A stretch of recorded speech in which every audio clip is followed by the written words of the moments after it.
The story begins with Takumi floating in the void. He has no idea what is happening. The only thing he remembers is the light that surrounded him. Suddenly, he finds himself in a strange place. A ruler stands before him and says, "Welcome to the world of Midgard. You have been summoned as one of the chosen heroes." She introduces herself. "My name is Norn." But then, Norn apologizes. "I am very sorry. You were summoned by mistake. We were supposed to bring others instead." Takumi stares in confusion. "I don't understand anything you are saying," she answers. "Allow me to explain clearly. We select a group of heroes at random to bring them into the world of Midgard. But you are not among the chosen ones. The system malfunctioned and brought you here by error. This summoning ritual is dangerous because the laws of our world are different from the laws of your Earth. Any mistake in summoning could destroy the entire city of Midgard. That is why, when I saw you were summoned by mistake, I brought you here to fix it." Takumi asks, "Where are the heroes who were summoned with me?" She replies, "The correctly summoned heroes are now in the Empire of Sidonia." He says, "Then, could you please return me to my world?" She answers sadly, "I cannot return you." Her frustration shows. The system chooses people randomly, and it keeps making mistakes. Takumi says, "Then tell me, how do I solve this problem?" "What should I do?" she replies. "The only way is for you to adapt and live here in the world of Midgard. But I cannot send you to the Empire of Sidonia, for it is troubled right now. So I will use my magic to send you to a peaceful place where you can begin your life. It will be a fantastical world for you to enjoy." He asks, "Will there be demons, monsters, and dragons in this world?" She smiles. "Yes, but don't worry. I will support you with my magic." At that moment, Takumi sees his statistics. In this world, he is 17 years old, but he has no skills. Norn explains, "You have two choices: combat skills or production skills. Combat skills include swordsman, mage, knight, and hunter. Production skills include herb specialist, alchemist, and farmer." Takumi shakes his head. "I don't want combat skills. I don't want trouble. Give me the production skills." Norn gathers her magic and grants him the abilities. "Use them well. They will help you survive in this world." Then she sends him to a place called Asgard to begin his journey.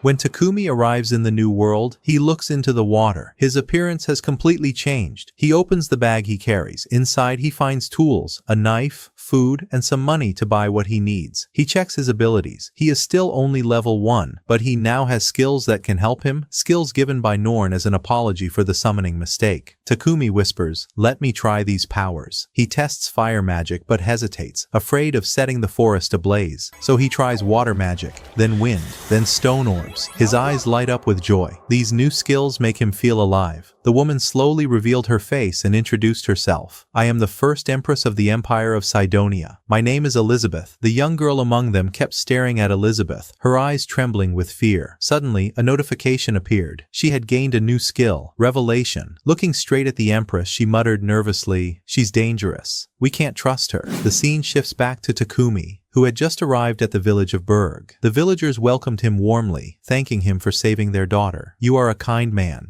they said. "It was good fortune that our daughter met you on the road." Takumi bowed slightly, grateful for their kindness. He asked if he could stay for a while in their village. The villagers laughed and replied, "Of course, make yourself at home. Our village is your home." They told him about the herbs that grew in abundance around the village, essential for making medicine, and about the raw materials scattered everywhere. Hearing this, Takumi's eyes lit up with excitement. After all, he had chosen the path of production skills. Soon, he was introduced to Bobon, the village blacksmith, who would provide him with raw materials. The villagers admitted there were no empty houses at the moment, but they offered to build a new one just for him. They showed him a small plot of land where it could stand. "Let me help a little," Takumi said. Using his magic, he cleared the ground. But suddenly, exhaustion struck him. Cleaning the land had drained almost all of his mana. Still, at that moment, he gained a new skill, mana control. The villagers rushed to check on him. "You've done enough already. Leave the rest to us." In the end, Takumi managed to build his own house and furnished it with everything he needed, thanks to the magical carpentry and blacksmithing skills he had learned. When he opened his skill list, he noticed that he still had warrior and fighter. He decided to switch them and try alchemist instead. He wanted to test the raw materials skills Bobon had given him. He went to the table where iron, copper, and silver ores were placed. Using alchemy magic, fusion, and decomposition, he began his experiments, filled with excitement. His efforts produced his very first iron ingot. A notification appeared. He had acquired the alchemy skill. He poured his energy into it, forging ingot after ingot with all his mana. But when Molly came to check on him, she found him collapsed on the ground. For a moment, she thought he had killed himself from overwork. The villagers shouted in frustration. He had consumed far too much mana just making ingots. They quickly gave him a magic potion to restore his strength. Afterward, as he continued his alchemy, the villagers sat behind him, carefully watching to make sure he didn't drain himself dry again. Takumi succeeded in producing many kinds of ingots: iron, copper, gold, and silver. Later, he worked with Bobon, using his fire magic to help the blacksmith forge powerful weapons. His alchemy and blacksmithing skills soared to impressive levels. Later, Takumi approached Molly's father and requested one of the healing potions he had received before. He wanted to craft one of his own through alchemy. Taking a sample, he returned to his house and tried to reproduce it. But when the potion was complete, its color was completely different. Surprised, he realized the cause. He had used water magic in the process. That was why its appearance had changed. After that, Takumi went into the forest to gather medicinal herbs, but after tasting some, his body suddenly grew heavy. He couldn't move. Paralysis had struck him. In a rush, he cast his healing magic on himself. The spell worked, and at the same moment, he gained 2 new skills: poison resistance and paralysis immunity. As he stood up again, a massive armored boar appeared behind him, ready to charge. Trembling, Takumi grabbed his spear. He threw his knife, but it bounced off. He lunged forward with the spear, but it snapped in half. By pure luck, he dodged the beast's attack.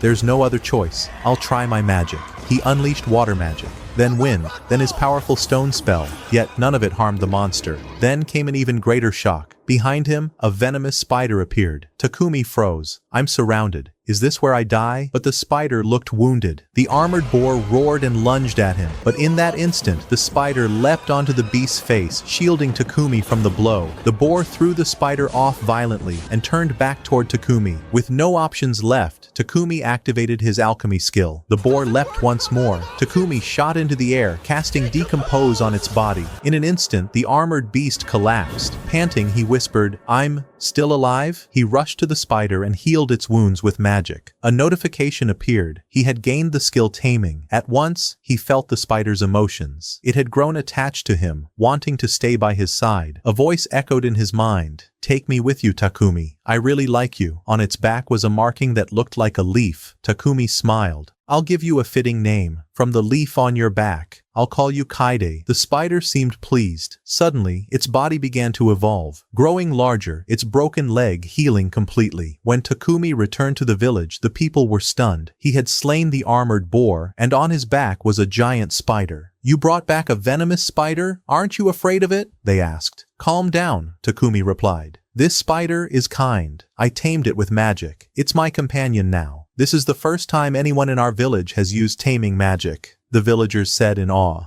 "Let's hold a grand feast with the boar's meat." They gathered together and feasted. During the meal, the villagers told Takumi, "Why don't you take the boar's hide and sell it in the city? It's worth a fortune." The best place to do so would be Bolton, the largest city nearby. Meanwhile, Katie played happily with the children. The whole village rejoiced in Takumi's presence. "Our village has changed so much because of him," they whispered. "But surely he won't stay here forever. With all those skills, he's destined for greater places." Elsewhere, a girl stared out of a window, lost in thought, though no one knew why. And in another place, ruler Norn watched Takumi from afar, realizing that he had begun to adapt to this world and wield his skills effectively. The next morning, Takumi woke to find himself bound tightly in Kaide's silk, hanging in the middle of his bed. "What did you do to me? You'd better apologize right now," he shouted. "You left me alone all this time," Kaide complained. "You didn't care about me at all." "I'm sorry," Takumi sighed. "I'll make time for us to play together." Happily, the spider bounced on him, even as he remained wrapped in its threads. Just then, a villager woman entered carrying food. She froze at the sight of the scene.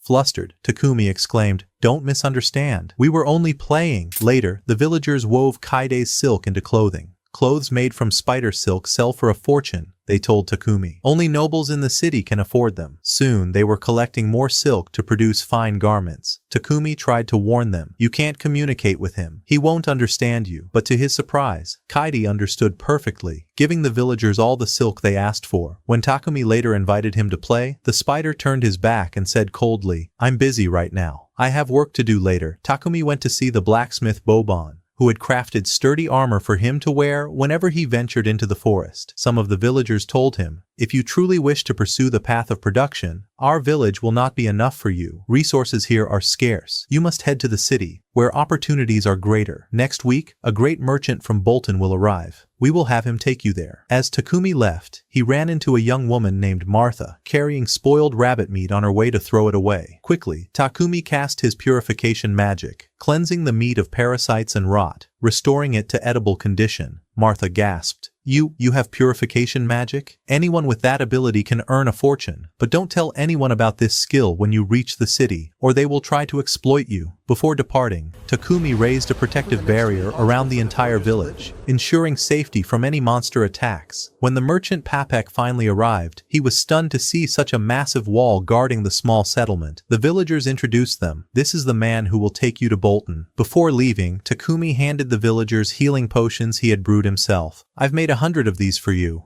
Use them whenever needed." Papek was shocked at their purity. Then the villagers presented Takumi with clothes woven from Kaidi's silk. With farewells exchanged, Takumi set off for the city of Bolton. Inside the carriage, he met 3 adventurers of S rank, famous under the name Lion's Fang. They were hired to protect Papek from bandits and monsters along the road. One of them tried to tease Kaidi, who leapt straight at his face. Yet soon after, the spider grew comfortable with another of the adventurers and even curled up to sleep beside him. During the journey, Papek spoke to Takumi. "I want you to make me healing potions like the ones you gave the villagers. I'll pay you generously." But suddenly, the carriage halted. Ahead stood a group of goblins blocking the path. The 3 adventurers leapt into action, cutting them down with ease. After the battle, they carved the corpses and collected their magic stones to sell at the guild later. 3 days later, Takumi finally arrived in Bolton. The sheer size of the city and the bustling trade left him in awe. "This is the perfect place to begin my real work," he thought. "But first, I must register with the Adventurers Guild if I want to stay here." He went straight to the guild and signed his name, then later met with Papek again. He handed over one of his potions, and the merchant's eyes widened with admiration. The quality was flawless. To Takumi's surprise, the price of such a potion was incredibly high. "I will prepare a place for you," Papek told him. "A base where you can brew these potions in large quantities." He ordered his servant to guide Takumi to his new home. When Takumi arrived, he was astonished.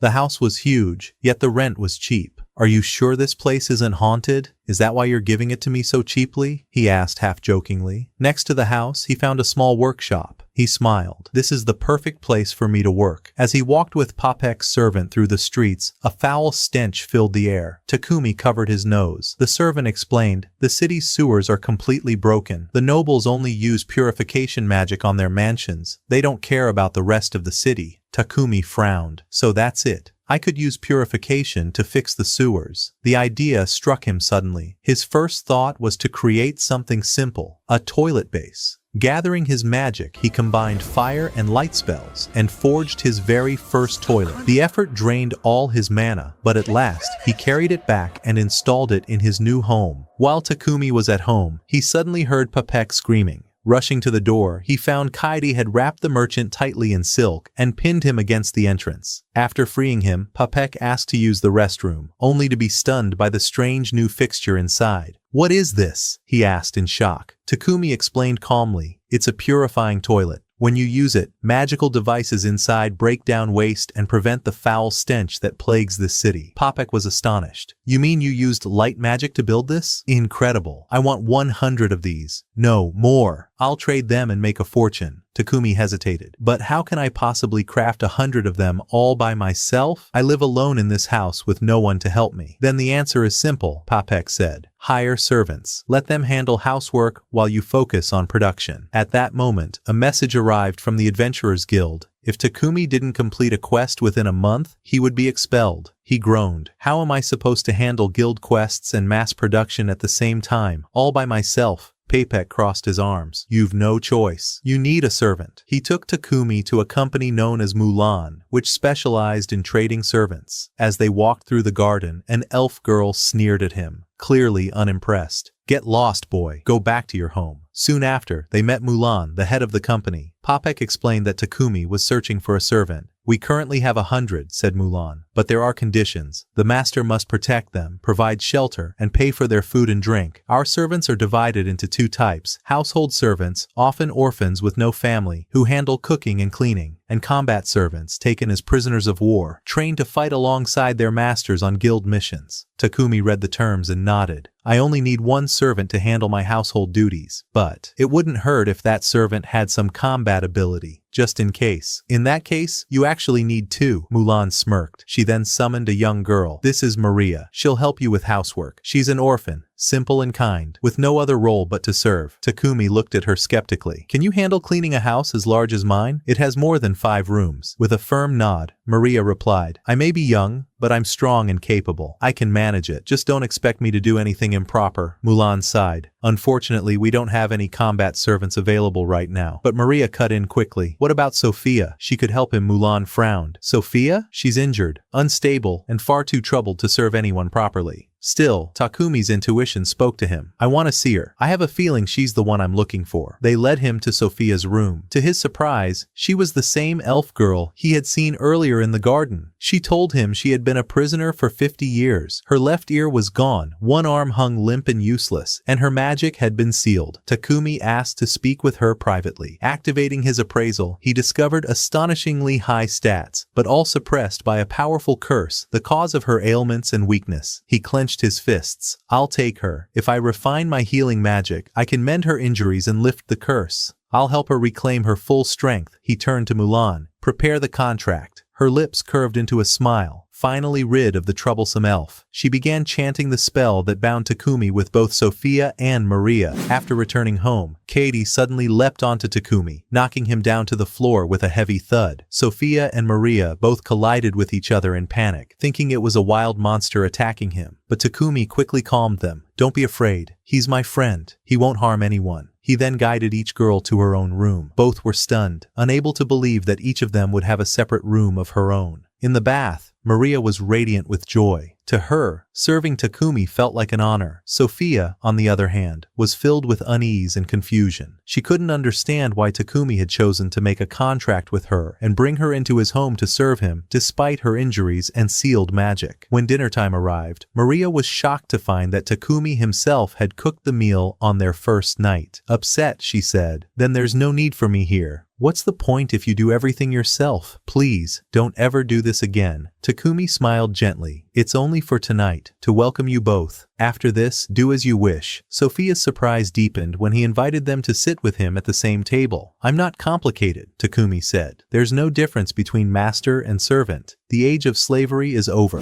Later, Takumi went to meet the merchant Papek at his company, where the man had prepared the items Takumi had requested. On his way back out, he strolled briefly through the city before stepping into a church. Inside stood a statue of ruler Norn, the one who had summoned him to this world. Takumi stood before it, bowing his head in gratitude for the magical powers and support she had granted him. At that moment, Norn herself appeared before him. "Do not forget, Takumi," she said. "Everything I have given you, all the kind people you've met, doesn't mean the road ahead will be easy. The future still holds many hardships." The scene shifted to the kingdom of Sidonia, where the king was speaking to his aides. "What news of the 3 heroes summoned to our world? They are training to raise their levels so they can protect the kingdom," one replied. "They were frightened and disoriented at first, but thanks to Empress Elizabeth, they have calmed down and begun training in earnest." The 3 heroes appeared, sweating in the training yard, desperately trying to raise their combat abilities, their weakness plain for all to see. One of them, the girl Akame, refused to participate. "I don't like violence," she said flatly, and walked away. Elizabeth followed after her, trying to reassure her. "This isn't violence, it's preparation, so that you can protect our world." But Akane remained unconvinced, staring at Elizabeth with a mixture of fear and unease. Back at his home, Takumi tripped over Kaide's threads and fell, the package he'd received from Papek spilling out. As Sophia reached to open it, Takumi instantly used his magic to store the parcel inside his toolbox, hiding its contents from her. her suspicion grew, and she resolved to watch him closely. In his small workshop, she later saw him deliberately cutting his own arm with a knife, then instantly healing the wound with magic. She burst into the room horrified. "You're insane! What are you planning to do to us? Are you going to kill us in our sleep?" Then she fainted on the spot. Takumi rushed to her side, placed his hand on her paralyzed arm, and cast his healing magic. His healing skill leveled up, and he gently carried her back to her bed. There, he decided to combine his healing magic with light magic to drive the curse out of her body. Slowly, her torn ear began to mend. The hidden curse dissolved, and her magical power returned bit by bit. That night, Sophia woke in a panic and ran to Maria. "Run away, he's going to kill us." Maria stared at her in disbelief. "Are you crazy? Takumi is the kindest man I've ever met." She handed Sophia a mirror. "Look, your ear has healed. He drove the curse out of you, and your magic has come back." Shaken, Sophia hurried to Takumi and bowed deeply. "Forgive me for doubting you, but tell me, why were you hurting yourself in your workshop?" Takumi met her eyes calmly. "I wounded myself and healed it over and over to raise my skill. I had to grow stronger so I could purge the curse from you." Tears filled Sophia's eyes. "From now on, consider me your faithful servant. I'll give my life for you if I must." Far away, Ruler Norn watched Takumi with a warm smile, pleased to see him forging new bonds.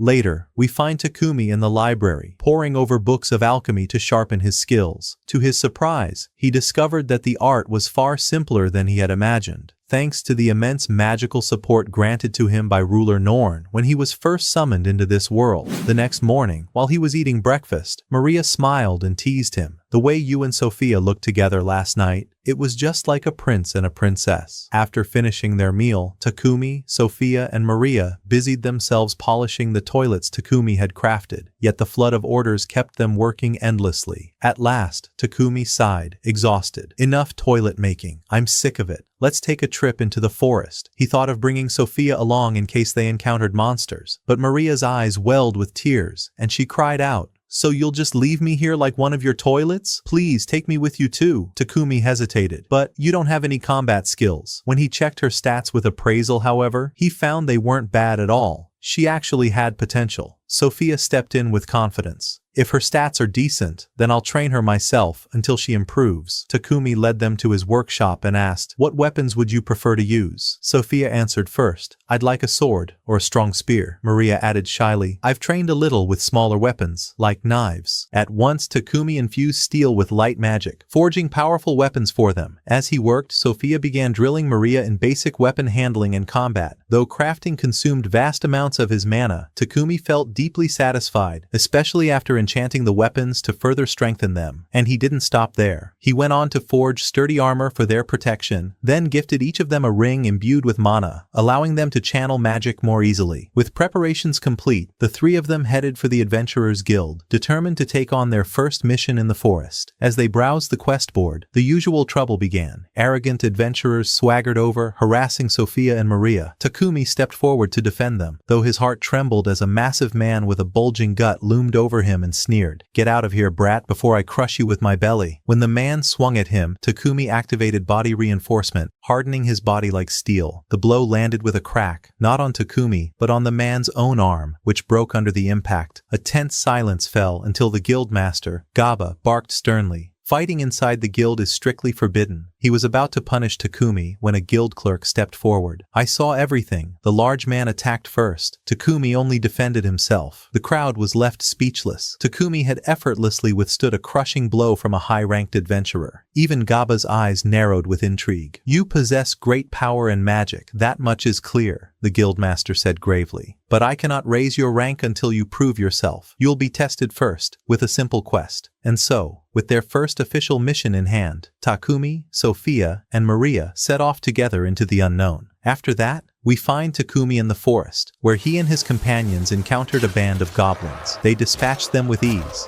But after the battle, Kaidi informed him that she was about to undergo evolution. Without hesitation, Takumi opened a time gate, allowing her to evolve in peace and take all the time she needed. As they pressed onward, they stumbled upon another site swarming with goblins. Takumi's face stiffened with worry. How are we supposed to take down this many? Sophia replied calmly. We can use magic. There are no humans nearby. We won't be holding back. They drew upon the enchanted rings forged by Takumi, unleashing waves of magic that obliterated the goblins in seconds. Relief was short-lived, however, as the goblin leader emerged before them, radiating menace. As always, fear tightened Takumi's chest. He dodged frantically, heart pounding as the monstrous leader bore down on him. Yet with each exchange, his combat level climbed. Gritting his teeth, he gathered his courage, summoned searing flames, and incinerated the creature in one decisive strike. Exhausted but victorious, they returned to the guild laden with magic stones. The guild staff gasped in astonishment when they learned the party had wiped out such a horde in a single day. Even Guildmaster Gaba was stunned, and on the spot, promoted the ranks of Takumi, Sophia, and Maria. In the meantime, Kaidi's evolution had completed. She now appeared in the form of a strange half-human, half-spider girl. Back home, Merchant Popek arrived with news. The ruler of Bolton wished to meet Takumi. The reason, he explained, was Takumi's unique purification magic. When Takumi met the city's ruler, he was greeted with gratitude. Thanks to the toilets you created, disease has greatly diminished in Bolton. Our city is healthier than ever, and we don't know how to repay you. Takumi bowed humbly, but his mind was already racing toward his next invention.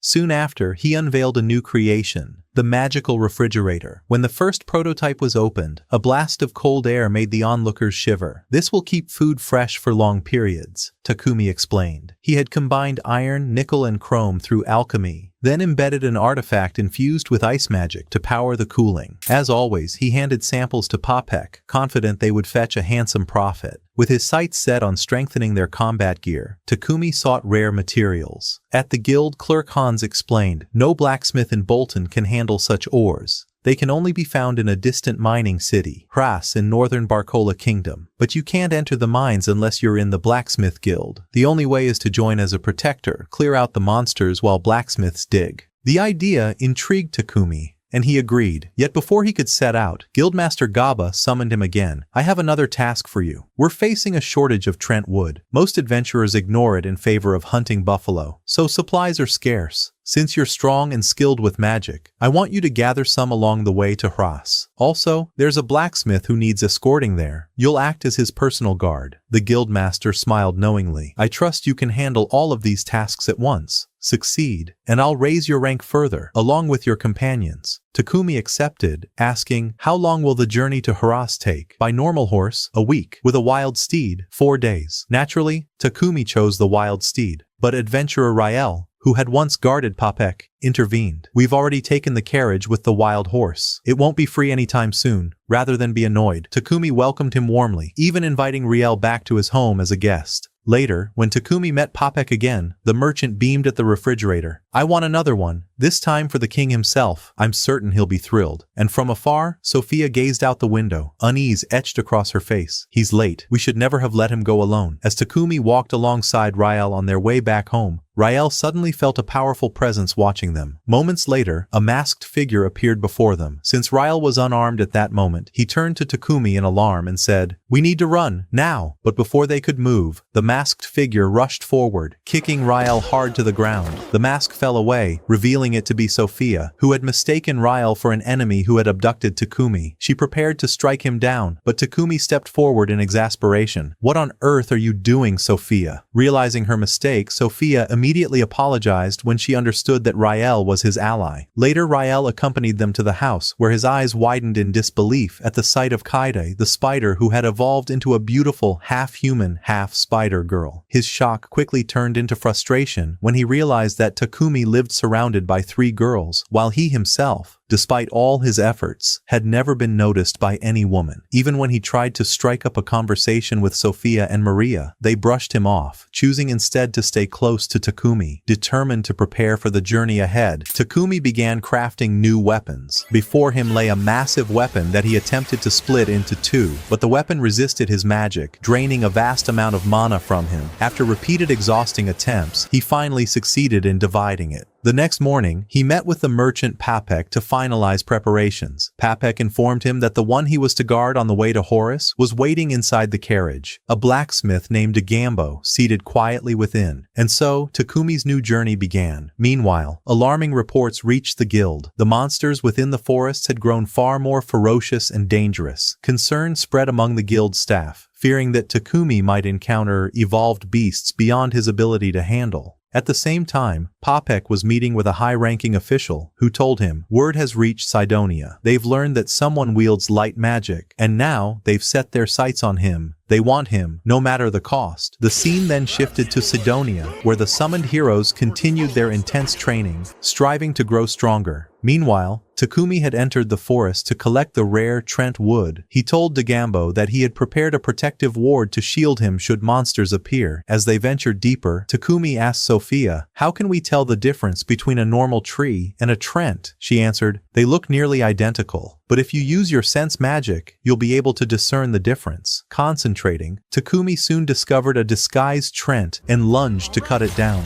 The tree's roots lashed out to strike him, forcing Sophia and Maria to rush to his aid. Together, they managed to fell the first tree, but almost immediately, Sophia shouted in alarm, "We're surrounded by a whole swarm of them." She warned that fighting them one by one would take too long. With no other option, they activated the magic rings that Takumi had crafted. In a blaze of magic, they annihilated scores of the monstrous trees. As the battle escalated, Takumi's combat level rose rapidly. He soon faced the leader tree, hacking at its roots, only to watch them regenerate endlessly. "You need to strike at its heart," Sophia urged. With her clearing the way using the power of her magic ring, Takumi surged forward. Leaping high into the air, he delivered a blazing double strike, igniting the monster's core until it collapsed in flames. From the smoldering remains, a strange fruit rolled out. "This is the miracle apple," Sophia explained. "Anyone who eats it will gain a rise in their level." Eventually, they reached Horus, where Takumi presented his mission to the guild, protecting blacksmiths inside the mine from rampaging monsters while they harvested rare ores. Entering the mine with pickaxe in hand, Takumi struck the walls until a rare stone came free. Beside him, DubbedAnime noticed another vein of precious material embedded deeper, but suddenly, a violent tremor shook the cavern. The ground split as monsters burst forth from beneath. Sophia and Maria immediately drew their weapons, ready to fight, but before they could, Takumi unleashed a surge of light magic.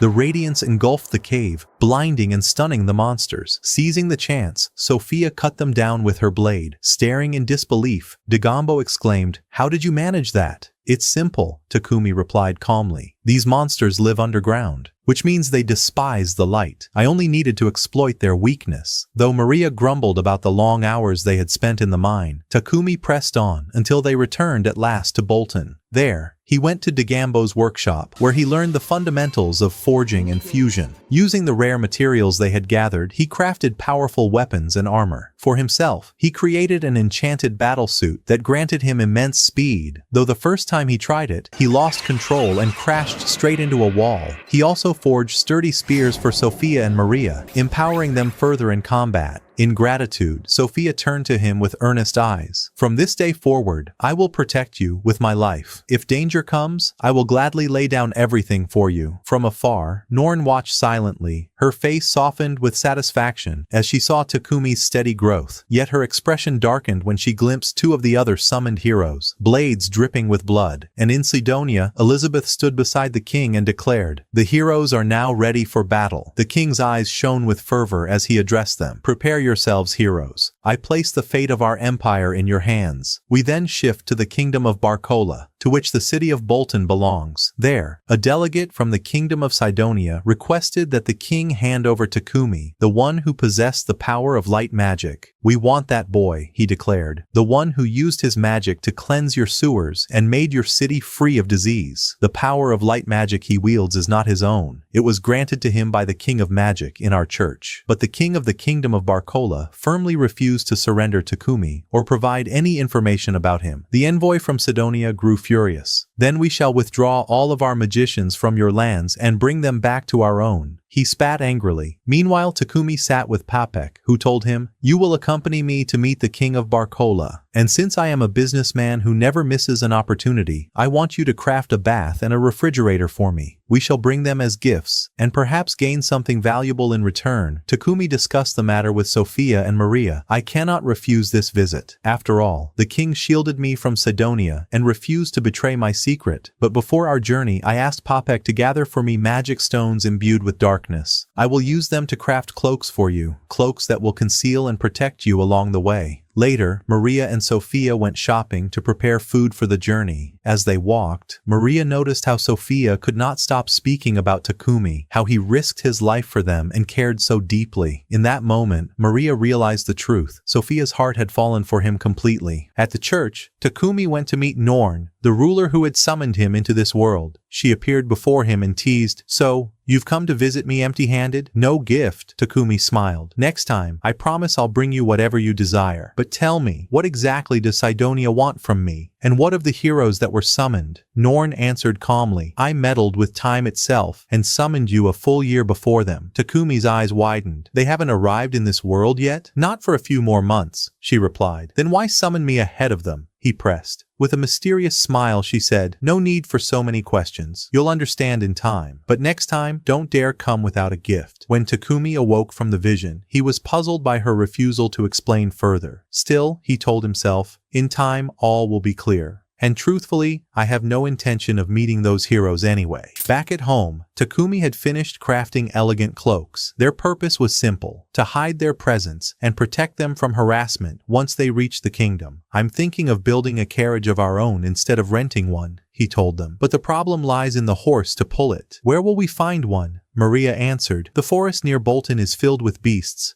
and among them are the derrick horses. They are far stronger and faster than the common horses of the guild." So, the group set out into the forest in search of one. Takumi asked, "Are they truly faster than ordinary horses?" Sophia nodded. "They are unmatched in speed and stamina. Their appearance differs as well. A great horn juts from their foreheads, and their bodies are covered in scales like those of crocodiles." Kaide, the spider, was brimming with excitement, rushing ahead to find one first. Suddenly, a savage wolf appeared before them. They braced for battle, but strangely, it walked past without attacking. "Why did it not strike us?" asked Sophia in confusion. "Because of the cloaks of concealment you're wearing," explained Takumi. "They removed the cloaks. Let us train instead to raise our strength." Soon after, Sophia felled a massive boar with ease. Later, they came across a dead Trent tree. "Who left this here?" they wondered, and Takumi decided to keep it for use in crafting their carriage. Elsewhere, Kaide had wandered off and discovered an injured derrick horse lying on the ground. As she approached to help, it lashed out at her,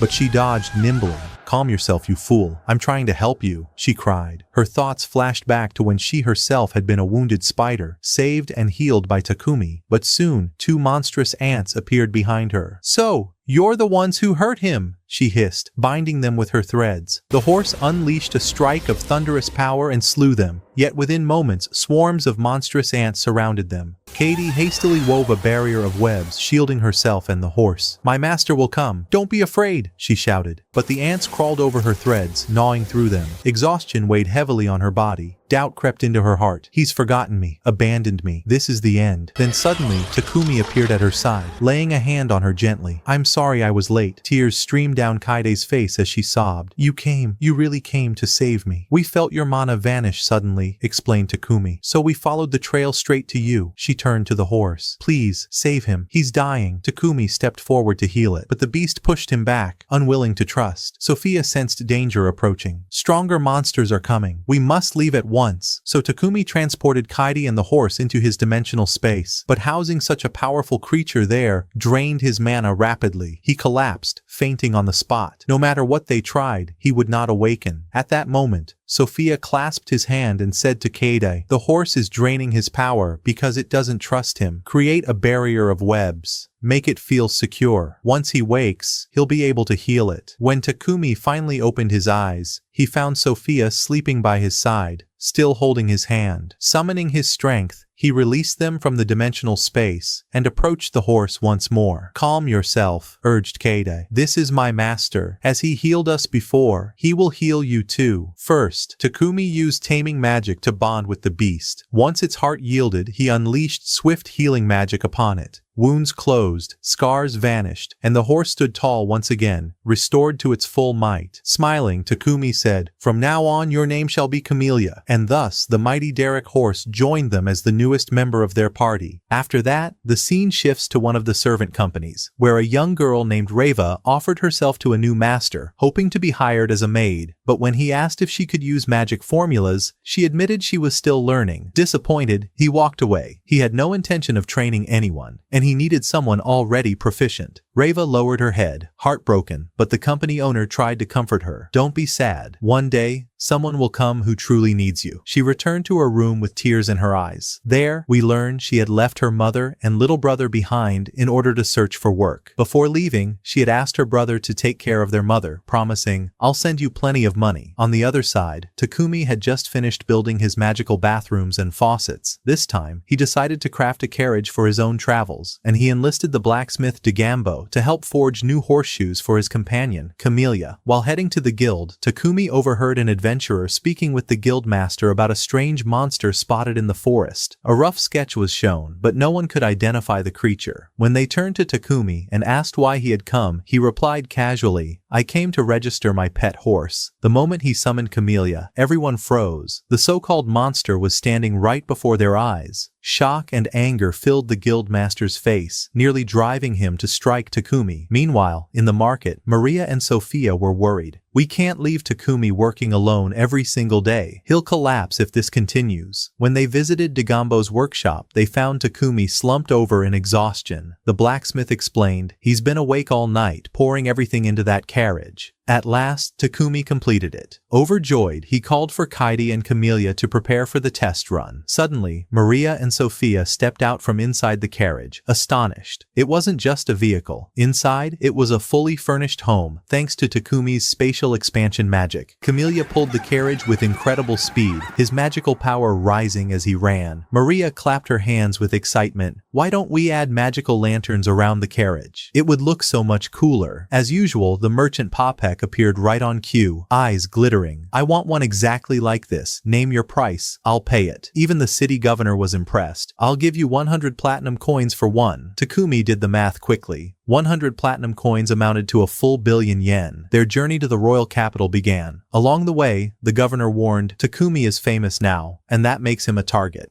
We must guard him well, especially from the Empire of Cydonia. They won't leave him in peace." Strangely, not a single monster crossed their path. The reason? Maria, Kaide, and Camellia had already wiped them all out. The adventurers of the Lion's Fang team grumbled. "They didn't leave us a single thing to do. Traveling with them is pointless." Upon arriving, Takumi learned he would meet the king in 5 days. In the meantime, he rested with Sophia and Maria, who scolded him gently. "You've overworked yourself too much. If you keep this up, you'll die. You need someone to help with alchemy and magical crafting." So Takumi visited the servant office. "I'm looking for someone with magical ability to assist me with alchemy." Outside, Sophia and Maria wandered the garden. They couldn't find Kaide, who had slipped away. There, Sophia stumbled upon the small girl Reva, cowering on the ground in fear of the spider. Sophia hurried to her side, returning the magic book that had fallen from her hands. Upon closer look, she realized the book was related to alchemy. Later, Takumi met Reva himself. "Do you know anything about alchemy?" he asked. Her eyes lit up instantly. "Yes, I love it so much," but at the same time, she trembled, afraid of being rejected once more. Sophia stepped in. "The book she carries is about alchemy." Takumi examined it, astonished, then pulled out a slip of paper with a magic formula. "Do you know what this is?" Reva glanced at it. "It's a magical circle for making sweets," she answered. But as she tried to solve the formula, she failed and lowered her head. "I'm sorry, I can't figure it out." Smiling, Takumi said, "It's enough that you recognized it as a magic circle. That alone is proof. I'll make a contract with you. From now on, you're part of my team. In time, I'll teach you everything. Nervous but happy,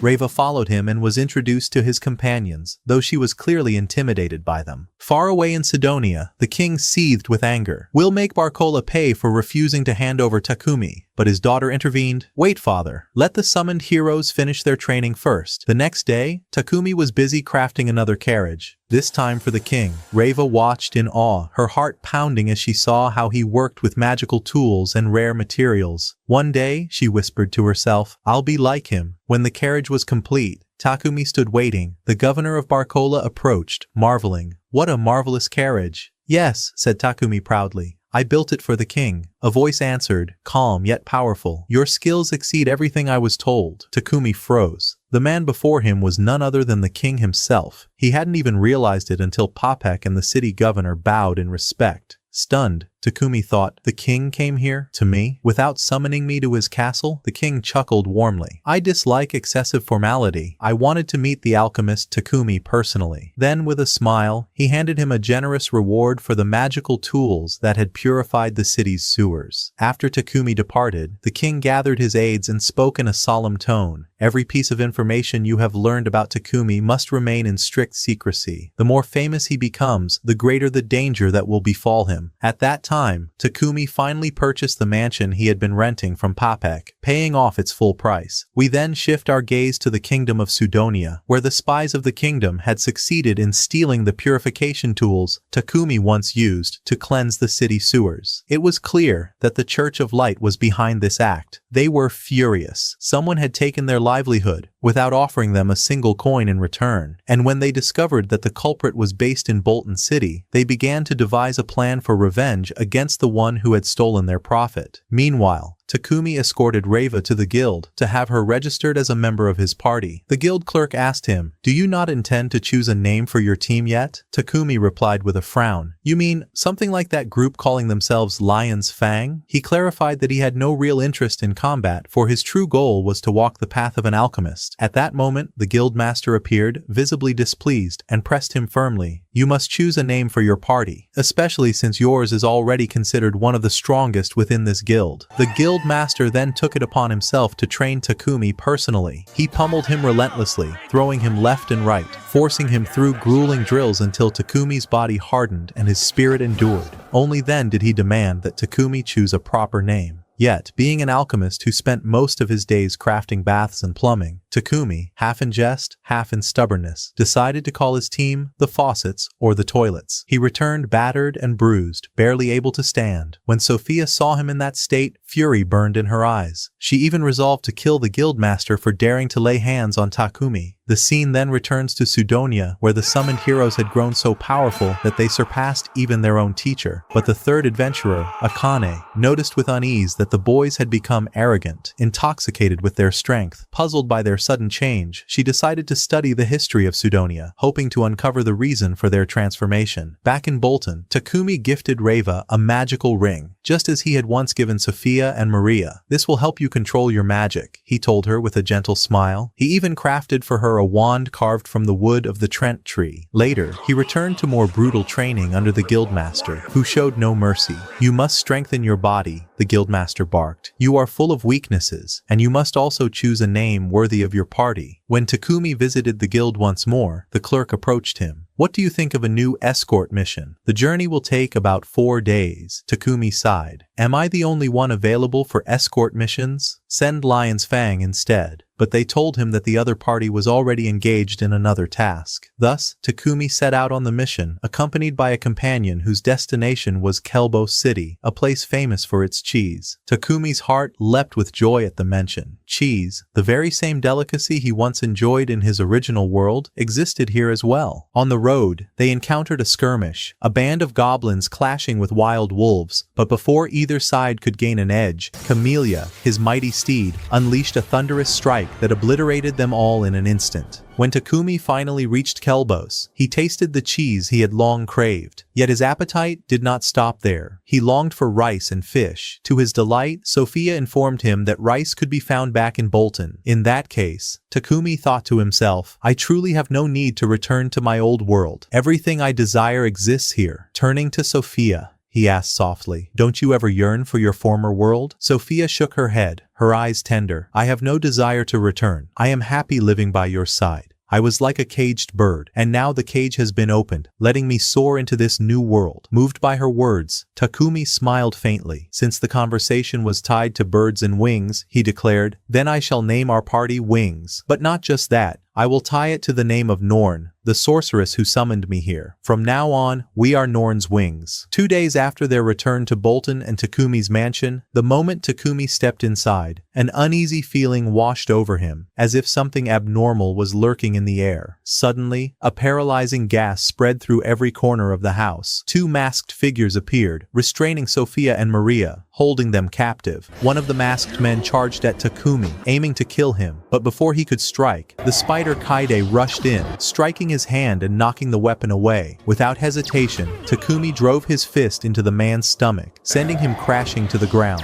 The second attacker lunged forward in an attempt to finish him off, but Takumi grabbed him and executed a powerful throw, slamming him to the floor. Without wasting time, Takumi cast a healing spell, mending the injuries of everyone present. Sophia, her face clouded with regret, bowed her head and apologized. I wasn't vigilant enough. I should have noticed sooner. Everyone was shocked. How had Takumi not collapsed after inhaling the poison? He answered calmly, both I and Kaide possess immunity to toxins. At that moment, the guildmaster arrived, his voice grave. We must inform the governor about this incident. It's clear that there are people who wish you no peace. Takumi went to meet the governor of Bolton, and there he learned the truth. The masked men were agents of the Church of Light, under the command of the Empire of Sudonia. Even more chilling, their objective was not theft, but assassination. The church had once monopolized the purification of sewers with their mages, profiting handsomely from it. When Takumi's cleansing devices replaced their services, stripping them of their lucrative income, they were enraged, and thus resolved to end his life. What should I do now? Takumi asked gravely. Should I flee and hide in another country? But the governor reassured him, stay here in Bolton. We will protect you. On his way back to the guild, Takumi's thoughts were heavy. He worried about Sophia, Maria, and Reva. I've placed their lives in danger. If they remain with me any longer, they might die. When he reached the guild, he officially registered the name of his team, Wings of Norn. Returning home, Takumi gathered his companions. We must find a way to protect this place, he declared. And so, that evening, he began preparing an elaborate magical barrier, an enchantment that would prevent any intruder from ever stepping inside. By the next day, the mansion would be fully secured. The next morning, Takumi asked Sophia and Reva to help him engrave the magic inscription onto metal plates so he could set them around the estate and activate the barrier. While they were busy carving, Kaide and Camellia found themselves in a scuffle with a golem Takumi had created. The golem, however, was incomplete. His control magic was still too weak to handle it properly. Once the inscriptions were finished, Takumi fused them together, forming a powerful spell that he planted around the house to guard it. He then attempted to improve the golem and turn it into a protector of the estate, but his efforts failed once again due to his lacking control magic. It was then that Sophia sat beside him and said, in a distant forest lies a magical labyrinth. Within it rests a powerful golem. If you can defeat it, you might be able to tame it. Determined, Takumi set out with the girls. When they arrived at the labyrinth, a colossal golem emerged before them, its chest glowing with a radiant core. Sophia spoke seriously. If you intend to fight it, you'll need to destroy that core. But Takumi shook his head. I don't want to kill it. I want to tame it. He stepped forward, calm and unshaken. Sophia rushed to defend him, but he held her back. Wait, it doesn't mean to attack me. I can feel it. A strange bond stirred between Takumi and the giant golem. Then realization struck him. The magical energy of Norn dwelled within the creature. With resolve, Takumi cast his taming magic, and to his relief, it worked. Still, a problem remained. How do we bring such a massive being back to the city? They wondered. At that moment, the golem began to shrink, condensing into a size small enough to accompany them. Back at his workshop, Takumi crafted special armor for his new companion, naming it Titan. With the armor, Titan's strength surged, and for the first time, it could even speak. Moreover, Takumi designed a massive suit of armor that allowed Titan to merge with it, doubling its size and might. Later, Takumi gathered the girls. I've decided to release you all from our contract. Your lives are at risk with me. You've already helped me so much, but I couldn't live with myself if one of you were hurt or killed because of me." Silence followed. Then, one by one, they refused. Each of them had already given their hearts to him, and none wished to leave his side. Meanwhile, Titan beamed with pride in its new armor, delighted by its newfound power and voice. Far away, Norn observed Takumi in silence. Her maid approached, concern etched in her voice. "My lady, I sense a dark spirit beginning to manifest. I fear a great war looms ahead elsewhere." In a poor village under Bolton's domain, despair was spreading. The nobles had burdened the people with impossible debts, then fled, leaving ruin behind. With no choice, the villagers prepared to sell their homes and leave. When the news reached the Lord of Bolton, he swore to aid them. But where could they go? Only one land remained, but it was plagued by monsters. And so, once again, they turned to Takumi. At that time, Takumi was preparing to challenge his very first labyrinth since officially registering his party with the Adventurers Guild. He and the girls entered a vast forest crawling with monsters. They fought relentlessly, cutting down every beast in their path. Though the towering trees made visibility poor, Kaidi climbed high to scout ahead, guiding them to each foe. Together, they struck down every boss they encountered, clearing their way deeper inside, until they reached the passage that led to the labyrinth's master. The corridor was filled with traps. When Takumi accidentally triggered one, a massive boulder came thundering toward them. "Run!" they shouted, sprinting until they managed to dive into a side tunnel, narrowly escaping death. At last, they reached the labyrinth's master, a colossal S-rank dragon. Its sheer presence was overwhelming. They split up, each moving in different directions to distract it. Takumi called out to Kaidi and Titan, "Grab its tail! Hold it down!" With all their strength, they restrained it, while Takumi and the others unleashed a combined assault with their enchanted rings and weapons. The dragon roared in fury, refusing to fall. In one violent swing, it struck Titan, sending the giant crashing away. "Its weak point! It's in its wings!" shouted Sophia. Summoning Camellia, Takumi commanded his steed forward. With a burst of lightning, the horse struck the dragon's wing. Takumi seized the moment, rushing forward. But the dragon's maw flared with heat. It was about to unleash a devastating fireball. Then an idea flashed in his mind. He surged mana into his blade, electrifying it and thrust it straight into the dragon's mouth. The fireball exploded within its own throat, tearing the monster apart from the inside. The beast collapsed at last, and a gleaming treasure chest materialized before them. Amidst the loot, Takumi discovered a rare stone, a material that could fuel countless alchemical wonders. Upon their return, Godwin, the city's lord, summoned Takumi. "Can you use your earth magic to prepare the land where the refugees will be moved? It's barren, without resources. If they settle there as it is, they'll live in hardship." Takumi accepted without hesitation. Soon, when the refugees arrived, they were astonished to see towering walls already surrounding the land. Takumi had raised them with his magic, a fortress to shield their new home from the horrors that lurked beyond. After that, Takumi met with them and explained, "I built this wall to protect you from the monsters. The place is now fully prepared, equipped with everything you could possibly need. Even the guards have been given a grand palace to stay in." The new settlement was so well prepared that people from Bolton began to envy its residents. Many even wished their own homes had been destroyed, just so they could move to the city Takumi had built. At that time, Sophia encountered a young woman from the village, who had come alone after losing her husband. Sophia told her gently, "It will be difficult for you to farm by yourself. If you have any other skills, we could employ you elsewhere. I'll speak to my master for you." The woman replied that her master was none other than Takumi, the very man who had built this entire city. Thus, Sophia took her to meet him. Her name was Mani. Takumi said, "I need someone who can look after things here." But Mani, who had fallen into despair after her loss, refused his offer. Not only that, she decided to leave the village entirely, wandering into the forest alone. It was then that reports reached Takumi. Monsters were gathering and preparing to attack the city. The gates were quickly shut, and everyone readied for the battle. The problem was that Mani, having returned, found the gates already closed. She was locked outside. Takumi soon heard from the villagers that Mani was missing. Out in the forest, 2 wolves closed in on her. At the last moment, Takumi rushed out, grabbed her, and pulled her to safety. With a swift strike of his axe, he felled the beasts in one blow. "Honestly, you foolish girl," he scolded. "Didn't I tell you to stay here?" Mani could only look at him with wide, shining eyes. "This is the true hero I've been searching for," she thought. Overwhelmed with admiration, she apologized tearfully for not listening and for leaving the safety of the city. Meanwhile, in the kingdom of Sudonia, the royal court was shaken. News had spread of a fortified new city rising near the borders of Barcola, complete with defenses and infrastructure. The king was furious when he learned it had been built by someone from Bolton, and his suspicions turned immediately toward the alchemist Takumi. In his anger, the princess stepped in to calm him.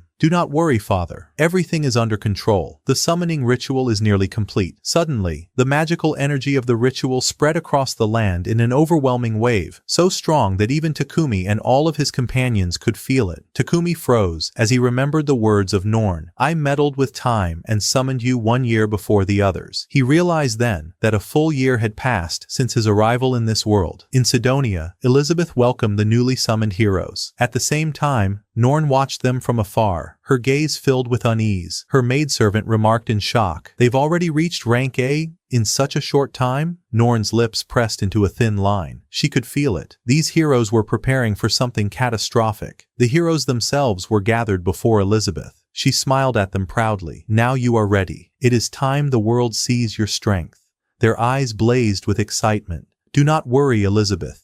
We will raise Sudonia's banner high, and the world will know who the true heroes are." When they asked Akane if she would accompany them, she gave them a cheerful grin and agreed, concealing her doubts. "If I refuse, they'll suspect me," she thought. Back at the settlement Takumi had built along Bolton's borders, life thrived. The villagers worked as blacksmiths, craftsmen, and farmers. The town bustled with energy, and Takumi's heart swelled with pride as he saw them prosper. In the forest, Sophia trained vigorously, cutting down monsters one after another. It was then that Kaide, the spider, sensed something unusual. She rushed to Takumi. "A strange monster appeared during my training," she reported. "It looked like a lizard, and such a creature should never exist in this forest. It's the first time I've ever seen it." They tried to reason out why monsters that didn't belong here were appearing. The only clue was the surge of strange magical energy they had all felt 3 months ago. Takumi clenched his fists. Norn's words were true. This is connected to the heroes' summoning. Anxiety gnawed at him as he wondered what exactly those summoned heroes were planning. That evening, a royal guard arrived, summoning Takumi for a new mission. "There are rumors," the guard said, "that a group of heroes has appeared in Sudonia." Takumi nodded grimly. "That must have been 3 months ago." The guard blinked in surprise. "How did you know?" Sophia stepped forward. "Because of that surge of mana we all felt back then." That night, Takumi lay awake staring at the ceiling. "Please, let these heroes come for good, not for evil." In Sudonia's royal court, the king addressed the heroes sternly. "I am entrusting the glory of Sudonia to you. Let the entire world know that we are the strongest kingdom." Akira and Yamato grinned, fired up with enthusiasm. When they departed, they noticed Akane following with her maid. They tried to refuse her company, but Akane stood firm. "She is my personal attendant. Where I go, she goes later." Takumi arrived at the guild. There, Hans explained the details. "These are the heroes who appeared in Sudonia," he said, giving descriptions. Then he handed Takumi his assignment. "It's a delivery mission. Popek specifically requested that Wings of Norn be the party to handle it." After that, we see Takumi in his home preparing for the new mission. Mani approached him, asking if she could accompany them. However, Takumi feared for her safety. Mani continued to plead with him, insisting that she possessed earth magic and would surely be useful, begging him not to leave her behind. Takumi, with his soft heart that could never easily refuse, finally told her that they would first need to register both her and Reva at the guild, and after that, he would consider taking her along on future missions. On the other side, in the carriage carrying the summoned heroes of Sudonia, the atmosphere was far from comfortable. The wagon rattled violently, with no cushions or suspension to soften the ride. The heroes complained aloud, saying that they had heard the kingdom of Barcola had carriages with noise and shock absorption, and that they should seize one. Their talk then turned toward the many elven slaves living in Barcola. It became evident that Akira and Yamato harbored a disturbing fascination with elves, deciding that they would capture elven slaves and keep them as personal attendants. Listening quietly, Akane felt deeply uneasy, wondering who could possibly stop the disasters Akira and Yamato would bring upon the world. Meanwhile, Takumi arrived at the guild to register Mani and Reva. Suddenly, loud voices and shouting echoed inside. He quickly realized that Akira and Yamato had arrived, and their intent was clearly malicious. When a guild member tried to calm them, Akira punched him hard in the stomach, sending him collapsing to the ground. Then the two declared arrogantly, "No one here is at our level. You'd better follow our orders if you don't want trouble." Their eyes then fell upon Mani and Sophia, and the heroes immediately expressed interest in them. They demanded Takumi hand the two girls over, but Takumi flatly refused. They are not for sale. Leave this guild at once. I don't want trouble. How dare you defy us? Do you not know who we are? Akira and Yamato shouted, ordering Mani and Sophia to come with them. The two women glared back fiercely and refused. Takumi gave the heroes one final warning to leave. Enraged, Akira charged at him with his sword, but Takumi sidestepped his strike, invoked disassembly magic, and shattered the blade instantly. Yamato then tried to throw a powerful punch, but Takumi caught his arm and executed a technique that slammed him to the ground. Akane, watching nearby, was stunned at Takumi's immense strength. Akira, equally shocked, couldn't comprehend how his so-called sacred sword had been broken. The two heroes stood again, seething with fury. We are the summoned heroes of Sidonia. What you've done will not go unpunished. When they finally stormed out, Akane hurried to Takumi, apologizing. She introduced herself, but immediately sensed something unusual about him. He didn't feel like someone of this world. Takumi quickly hushed her, telling her, "We'll speak later," and handed her his residence address. That night, Akane and her maid slipped away from their escorts and rushed to the location Takumi had given her. Sophia intercepted the guards, striking them down, and led Akane and her maid safely to him. When Akane sat with Takumi, she revealed, "The revelation skill I possess tells me you are not from this world." Takumi met her gaze and answered, "Yes, I'm the same as you. I was summoned here." The girls around him gasped in shock. They had just learned that Takumi too was a summoned being.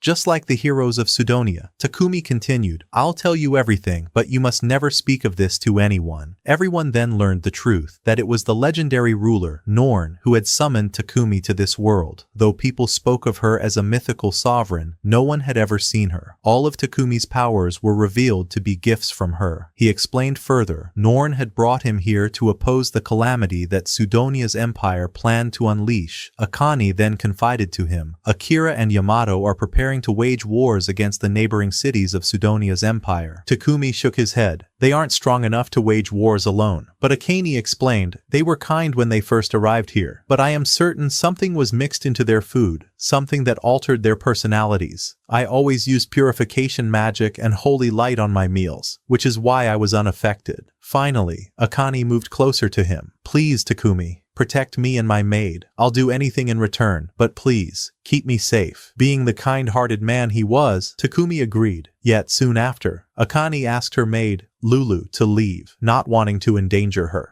Takumi used his magic to release Lulu from her servant contract, but Lulu clung to Akane, declaring, "I want to stay with you forever, because I love you." And then, as Akane shared a meal with Takumi and the others, she stared at the food in astonishment. This is the same Japanese food from our original world." After that, we return to the city that Takumi had built, where one of the guards noticed a large number of monsters gathering, preparing to attack. At the same time, Takumi gathered the girls and told them, "We no longer need any contracts binding you to me." The girls grew upset, thinking he meant to abandon them once again. But Takumi quickly shook his head. "On the contrary, I have no intention of leaving you. I just want to dissolve those contracts, because I want you by my side, not as servants, but as friends." The moment the contracts vanished, their expressions lit up with happiness. But suddenly, a message arrived. Takumi was summoned urgently to the guild and had to leave at once. Rushing to the guild, Takumi met with the guild master and learned that monsters were already attacking the new city he had established. Unfortunately, only 3 parties were available to respond. They were Takumi's Wings of Norn, Lion's Fang, and a third group of all-female adventurers known as the Crimson Rose, who seemed to be quite familiar with Lion's Fang. Takumi quickly gathered his companions, leaving Akane and her maid under the protection of the towering golem titan. Before heading out, he forged special swords from the rare magic stones they had found in the dungeon last time. He handed one to Sophia, kept one for himself, and the party immediately set off toward the city. On the way, Takumi tried to reassure everyone. The walls are tall. Monsters shouldn't be able to climb them. But their relief was short-lived, as flocks of flying monsters suddenly descended from above. Leaping from the carriage, they clashed fiercely, cutting down beast after beast without pause. When the guard saw Takumi and his party arriving, he immediately opened the gates for them to enter. Together, they fought through the night, striking down wave after wave of creatures until dawn finally broke. The townsfolk were overjoyed. Takumi had arrived just in time to protect them. Wasting no moment, he began treating the wounded, but before he could finish, urgent cries rose up. The monsters had retreated.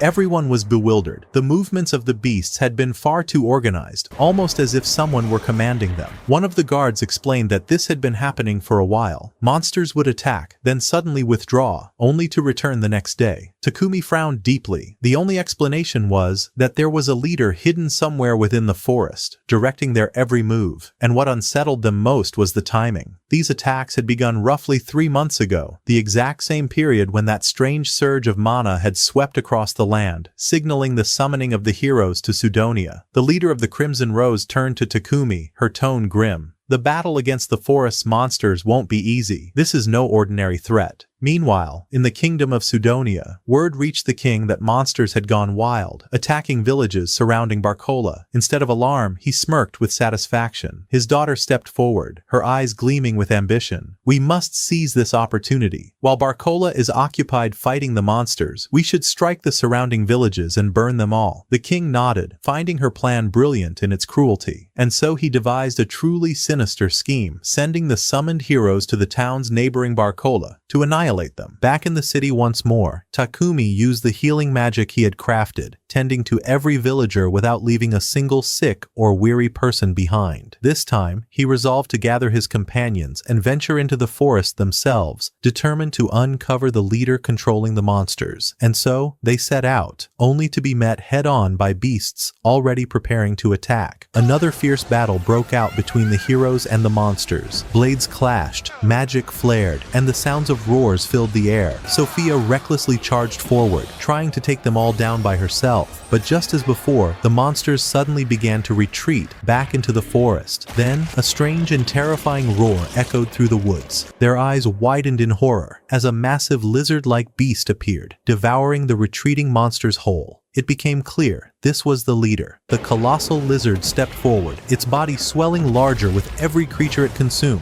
When it lunged at Sophia, spewing venom, she narrowly escaped, but with a swipe of its massive tail, it sent her flying, and the monster loomed over her, ready to crush her. At the last second, Takumi rushed in, scooping her up and dashing away. If only Titan were here, this battle would be easier, he muttered through clenched teeth. But Sophia tore free from his grasp, refusing to cower. She threw herself back into the fray, striking with all her strength, yet her attacks barely left a scratch. The beast countered viciously, lashing her with venom. Her body faltered, and at last she collapsed to the ground, poisoned and helpless. The lizard lunged to finish her, but the other girls leapt in, striking together to knock the monster down. Fury burned into Takumi's eyes. Channeling his magic ring, he merged his power with Sophia's, unleashing a devastating attack. He seized the enchanted blade he had given her, cleaving the beast's wings apart, then with the other sword split the monster in two. Without a pause, Takumi rushed to Sophia's side, pouring his dwindling mana into healing her. The strain was too much, his vision blurred, and he collapsed unconscious. But Sophia caught him, holding him close as they carried him back home. When Takumi awoke, and the relief of his recovery filled the room,